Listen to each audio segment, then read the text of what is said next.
Hey guys, there's a bit of an interesting story that's been going through the media in Japan recently. Thought you might be interested in. It seems that there was a English guy living in Japan who has been teaching English, and in his spare time he'd been interested in some stories that he'd read about a ship that had come to Japan in 1830. Of course, 1830 was during the period where Japan was closed off to foreigners, and there was actually a ruling by the shogun that if any foreign ships came to Japan, that the local people had to violently repel them. So they had to make them leave with violence if necessary.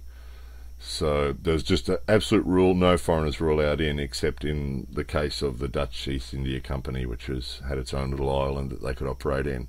But other than that, no foreigners were allowed in Japan at the time.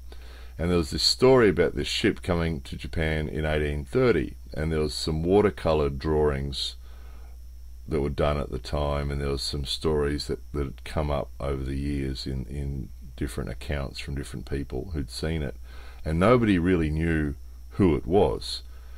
But this English guy started doing some Google searches, and he searched mutiny 1829, and that came up with a result for a ship that was taken over in Australia by some mutineers sailing between Hobart and Melbourne, Hobart and somewhere in Australia, and they'd taken over the ship. These mutineers had taken over the ship and sailed it to Japan.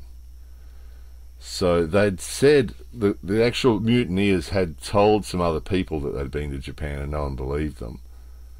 And then there was these stories in Japan of this ship coming, and nobody really knew what to make of it. So this guy is sort of a bit famous in Japan now because he's put the two together. So the Japanese government have looked into it and said, yeah, well, that seems to be legitimate. And the Australian government's looked into it and said that seems to be legitimate. And the British government has looked into it because, of course, at the time Australia was British territory, so it was a British ship that was actually hijacked. So it's a really interesting story because they've sailed it all the way from the southern end of Australia to Japan, which is sort of like one end of the planet to the other, which is a pretty long way to sail, and then got repelled. Basically they turned up and tried to sort of get ashore, and they wanted food and they wanted water, but the locals wouldn't let them on board, wouldn't let them ashore, and they had a bit of an exchange with them, fired some bullets at them. The Japanese people fired some bullets at their sailors, and then the sailors eventually went on their way.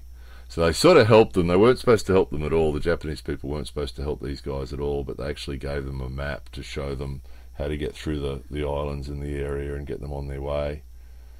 So fascinating story. So a story of a pirate ship, basically, that nobody knew about till now. So it's sort of interesting, isn't it? Anyway, I'll put a link underneath the video to the original article that will give you some more information and details on this. There it was. More videos coming soon.